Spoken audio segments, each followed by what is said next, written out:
Dick Pryor joins us tonight with his latest in a special series of reports, Oklahoma World War II stories. Dick.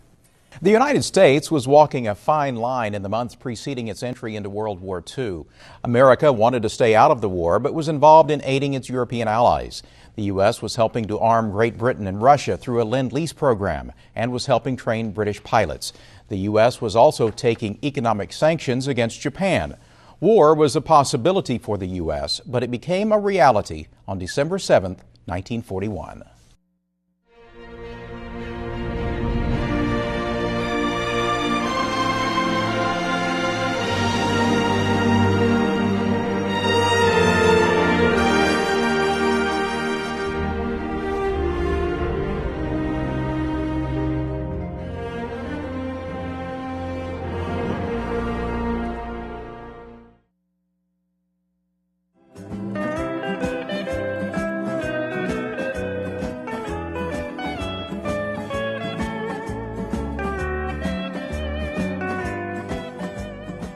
Life was good in Hawaii in the early 1940s for American sailors like Paul Goodyear.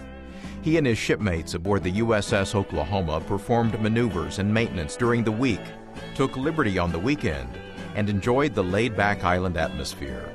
For farm boys like Goodyear, it was paradise. The war in Europe was half a world away. It was a good ship. The officers were honest and fair, and it was considered a happy ship. It was a good ship to have duty on. In just 11 and a half minutes on December 7, 1941, at Pearl Harbor, everything changed. Like any other Sunday morning in Hawaii, beautiful sunshiny day, and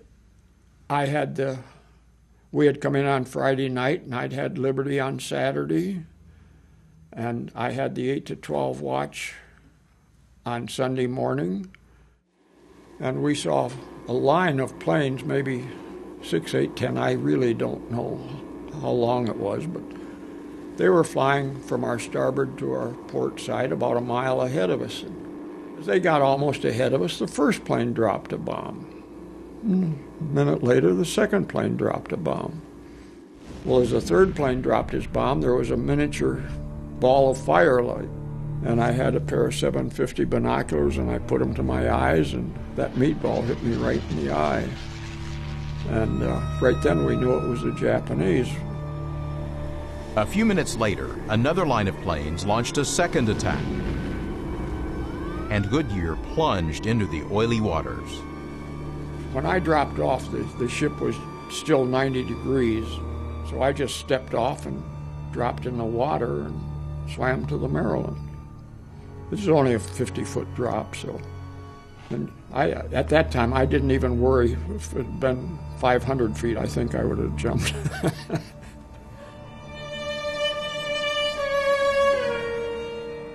With dozens of heads bobbing around him and bullets hitting above him, Goodyear swam to the safety of the Maryland and watched the Oklahoma's mast roll over into the water.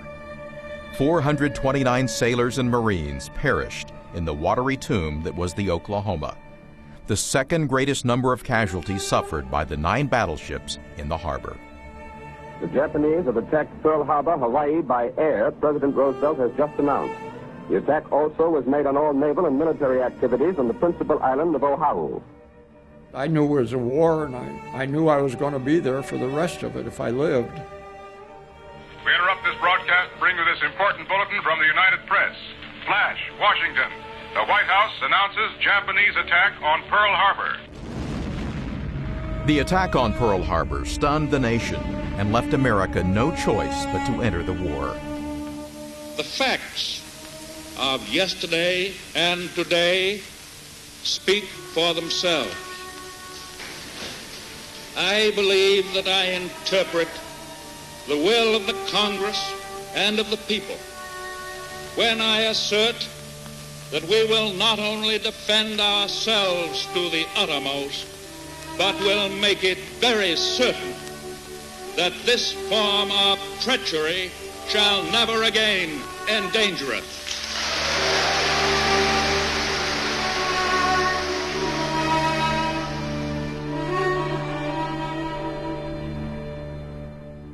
Goodyear served out World War II aboard other ships in the South Pacific, but he returned to Pearl Harbor and the Oklahoma 2 years later.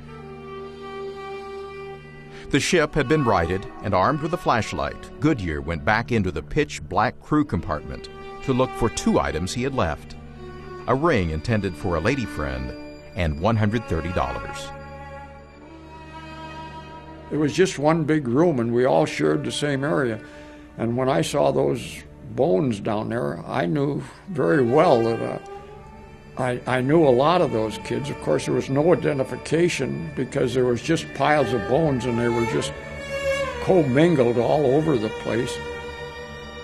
That's as far as I could go. I couldn't go any farther, so I never did get the ring or the $130. So, but I got out alive. That was the main thing.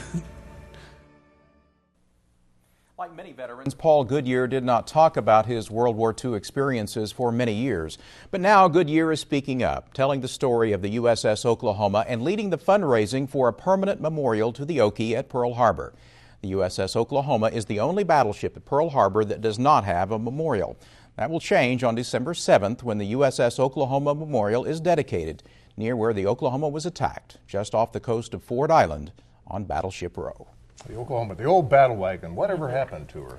Well, actually, it was righted in 1943. It took about 3 months to do that. It was sealed. It was put in dry dock. It was sold in 1946 for $46,000 to a scrapping company.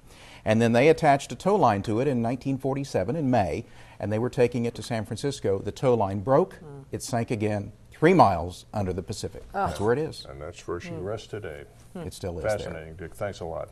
You bet.